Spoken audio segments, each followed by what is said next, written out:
Sergueï Lavrov dit pourquoi l'Occident ne se presse pas d'accueillir les casques blancs. Les membres des casques blancs évacués de Syrie en juillet n'ont toujours pas été accueillis par le Canada et les pays européens et restent en Jordanie, a déclaré le ministre russe des Affaires étrangères.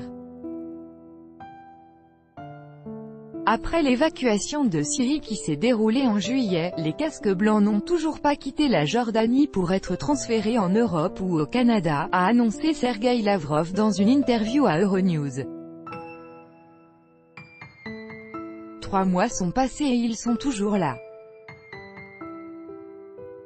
Selon nos informations, les pays occidentaux qui ont promis de récupérer ces gens et de les installer chez eux en Europe et au Canada ont commencé à se familiariser avec les affaires personnelles de ces personnes et ont été effrayés.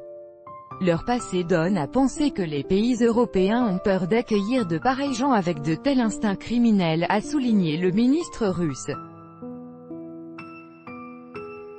Selon Sergueï Lavrov, de plus en plus de faits surgissent confirmant que les casques blancs sont liés directement à Daesh et au Front Al-Nosra et qu'ils ne sont pas du tout des bienfaiteurs et ne travaillent pas en suivant leur cœur mais pour un salaire.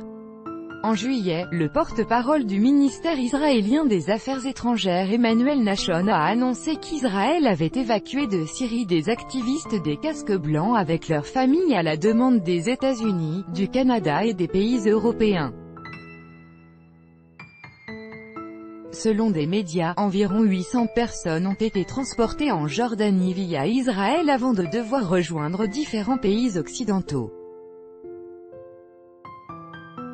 Les casques blancs sont accusés par Damas d'avoir mis en scène leurs vidéos, d'être liés aux groupes les plus extrémistes opérant en Syrie et de porter notamment assistance aux terroristes blessés dans les bombardements.